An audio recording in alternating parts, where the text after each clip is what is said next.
सर्वांना एक कॉमन प्रश्न असतो, स्पेशली बायकांना किंवा महिलांना. तो म्हणजे सकाळचा नाश्ता काय असला पाहिजे.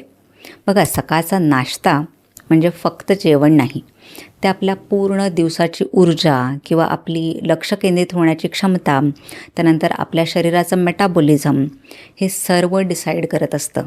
सो म्हणूनच जर सकाळचा नाश्ता चुकीचा असेल तर दिवसभर तुमचं शरीर थकलेलं राहील, त्यानंतर मन नेहमी उदास राहील किंवा हॉर्मोन्स असंतुलित राहतील. सो नाश्ता आपल्यासाठी खूप महत्त्वाचा आहे आणि तो हेल्दी असणं हे सुद्धा तेवढंच महत्त्वाचं आहे.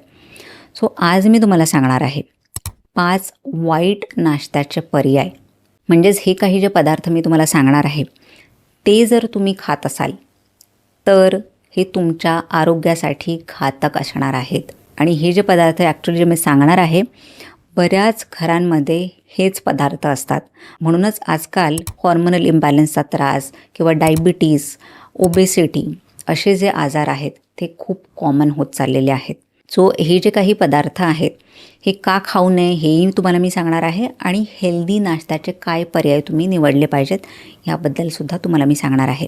सो तुम्हालासुद्धा ह्याबद्दल जाणून घ्यायचं असेल तर हा व्हिडिओ संपूर्णपणे नक्की बघा. माझं नाव आहे डॉक्टर स्मिता भोईर पाटील. मी एक होलिस्टिक डॉक्टर आणि न्यूट्रिशनिस्ट आहे आणि मी PHD क्लिनिक पुणेची फाउंडर आहे. जे 5 वाईट नाश्त्याचे पर्याय आहेत त्यातलं पहिलं जे आहे ते म्हणजे ब्रेकफास्ट सिरियल्स. सो बरेच जण ब्रेकफास्ट सिरियल्सला हेल्दी समजतात, पण ॲक्च्युली हे आपल्या आरोग्यासाठी घातक असू शकतात. बघा, ह्यामध्ये खूप जास्त प्रमाणात साखर आणि प्रिझर्वेटिव्ज असतात. त्यासोबतच ह्यामध्ये फायबरचं प्रमाण अजिबात नसतं. म्हणूनच हे ब्लड शुगर जे आहे ते पटकन वाढवतात आणि तुम्हाला एनर्जी लगेच देतात, पण काही तासानंतर ही एनर्जी कमी होते आणि मग तुम्हाला सतत थकल्यासारखं जाणवतं, चिडचिड होते आणि लगेच भूकही लागते. म्हणूनच ब्रेकफास्ट सिरियल हे खूपच खराब ऑप्शन आहे नाश्त्यासाठी. दुसरं जे ऑप्शन आहे ते म्हणजे चहा पोळी किंवा चहा बिस्किट. सो बघा, ही जी सवय आहे ती जवळपास प्रत्येकाच्याच घरात दिसून येते, पण ही अगदीच चुकीची सवय आहे चहासोबत पोळी किंवा बिस्किट खाणं. चहात एकतर टॅनिन असतं जे आपल्या शरीरामध्ये आयर्न अब्झॉर्ब होऊ देत नाही आणि तुम्ही त्यासोबत जर बिस्किट खात असाल तर हा अगदी मैदा आहे. आणि चहासोबत मैदा खाणं म्हणजे साखर आणि मैदा हे बेसिकली फक्त साखरच आहे.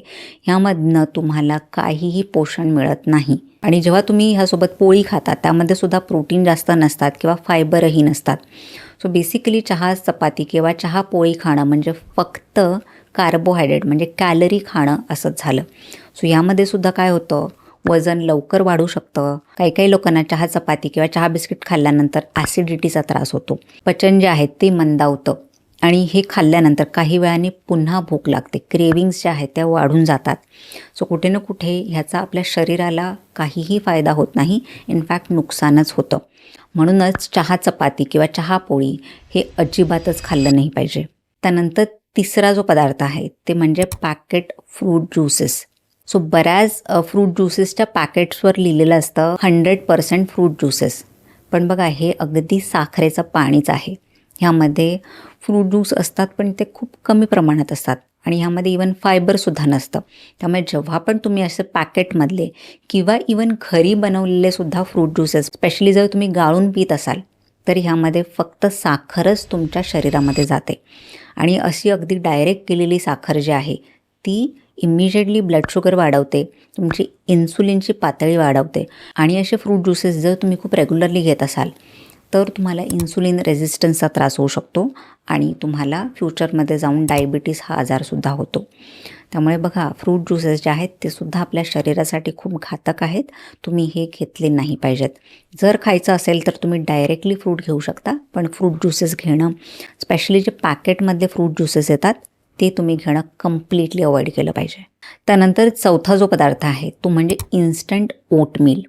बघा, साधे ओट्स असतात ते आरोग्यासाठी फायदेशीर असतात, पण जे इन्स्टंट ओट्स आहेत त्यामध्ये सुद्धा साखर असते, प्रिझर्वेटिव्ज असतात किंवा कृत्रिम जे काही फ्लेवर्स असतात ते ॲड केलेले असतात. तर जेव्हासुद्धा तुम्ही इन्स्टंट ओट्स घेता तेव्हा पण शरीरामध्ये साखर वाढते आणि पुढे जाऊन प्री डायबिटीज किंवा डायबिटीस हा आजार होऊ शकतो.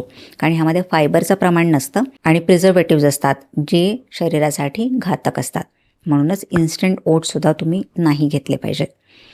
त्यानंतर 5वा जो पदार्थ आहे तो म्हणजे समोसा किंवा वडापाव. बरेच जण घरी नाश्ता करत नाही आणि बाहेर जाऊन खूप रेग्युलरली समोसा वडापाव खात असतात.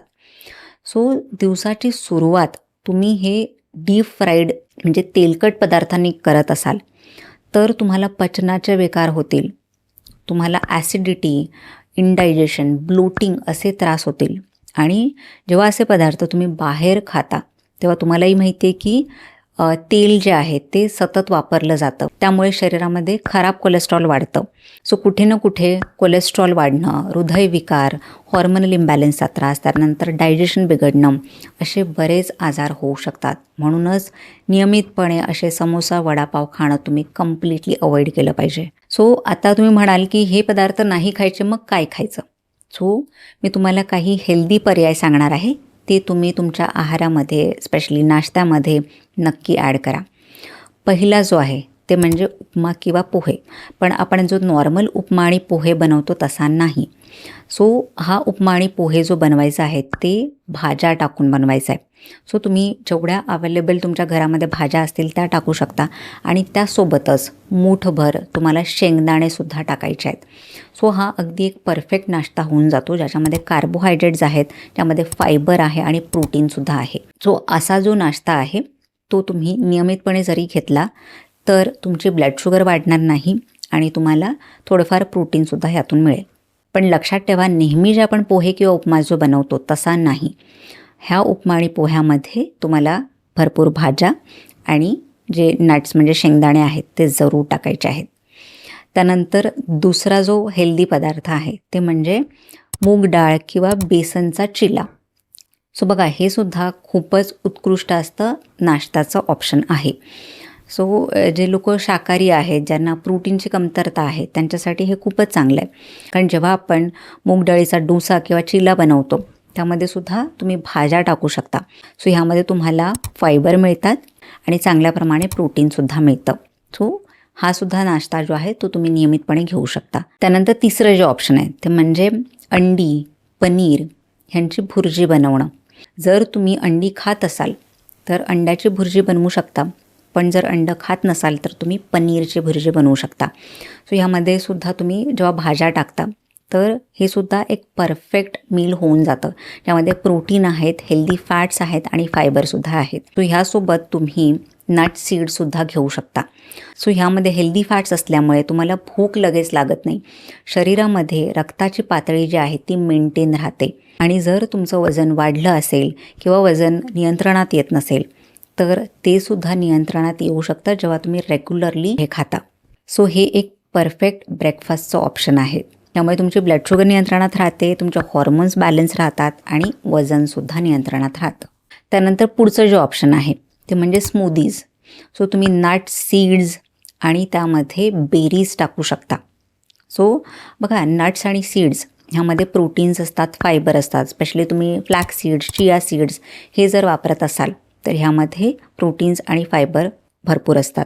आणि जेव्हा तुम्ही बेरीज वापरता, स्पेशली स्ट्रॉबेरीज आहेत किंवा ब्लूबेरीज आहेत, अशा बेरीज तुम्ही वापरता, त्यामध्ये अँटीऑक्सिडंट्स असतात आणि हे आपल्या पोटासाठी सुद्धा खूप चांगले आहेत. म्हणजे हे गट फ्रेंडली आहेत, आपल्या पोटाची हेल्थसुद्धा सुधारतं. सो जेव्हा तुम्ही अशी स्मूदी बनवता तेव्हा प्रोटीन, फायबर, अँटीऑक्सिडंट्स हे तुम्हाला मिळून जातात. सो तुम्ही स्मूदी हे सुद्धा एक ऑप्शन आहे जे तुम्ही तुमच्या नाश्त्यामध्ये घेऊ शकता. त्यानंतर पुढचं जे ऑप्शन आहे ते म्हणजे ज्वारी किंवा बाजरीची इडली बनवणं. सो हे बघा, जेव्हा नॉर्मल तुम्ही इडली खाता त्यामध्ये राईस असतं, म्हणजे तांदूळ असतात, त्यामुळे बऱ्याच वेळा ब्लड शुगर वाढू शकते. पण जेव्हा तुम्ही बाजरीची किंवा ज्वारीची इडली बनवता तेव्हा ब्लड शुगर वाढत नाही, कारण हे कॉम्प्लेक्स कार्बोहायड्रेट आहेत. सो मिलेट्समध्ये फायबर्स असतात आणि फायबरमुळे काय होतं, ब्लड शुगर जी आहे ती नियंत्रणात राहते. सो हे सुद्धा एक खूप हेल्दी ऑप्शन आहे जे तुम्ही नियमितपणे घेऊ शकता. आणि हे जे काही बाजरी किंवा ज्वारीची तुम्ही इडली किंवा त्याचा डोसा बनवता ते तुम्ही तुमच्या पनीर भुर्जीसोबत किंवा अंड्यासोबत खाऊ शकता. हे सुद्धा खूप चांगलं ऑप्शन आहे ज्याच्यामध्ये तुम्हाला भरपूर पोषक घटकं मिळतात आणि वजन नियंत्रणात राहतं, आपलं डायजेशनची सिस्टीम आहे ती व्यवस्थित राहते. असे जे काही हेल्दी ऑप्शन्स आहेत ते तुम्ही तुमच्या नाश्त्यासाठी घेणं नक्की चालू करा. सो ह्यामुळे तुम्हाला बरेच फायदे होतील, जसं की सतत जी क्रेविंग होते म्हणजे सतत भूक लागते ती तुमची नियंत्रणात राहील. तुमचं वजन डेफिनेटली नियंत्रणात राहील. तुमचा हॉर्मोनल इम्बॅलन्सचा जो त्रास असतो तो सुद्धा नॉर्मल होण्यासाठी मदत होते. त्यानंतर जे मूड स्विंग्स होतात किंवा इरिटेशन होतं हे कमी होतं. म्हणजे तुमची मेंटल हेल्थसुद्धा व्यवस्थित राहू शकते. सो एवढे फायदे होतात जेव्हा तुम्ही हेल्दी ब्रेकफास्ट किंवा हेल्दी नाश्ता करता तेव्हा. So thank you for watching this video. हा व्हिडिओ तुम्हाला कसा वाटला मला कमेंट सेक्शनमध्ये जरूर सांगा. आणि हा व्हिडिओ तुमच्या फ्रेंड्स फॅमिली मेंबर्ससोबतसुद्धा नक्की शेअर करा. सो हेल्दी खा, हेल्दी राहा आणि स्वतःची काळजी घ्या. बाय.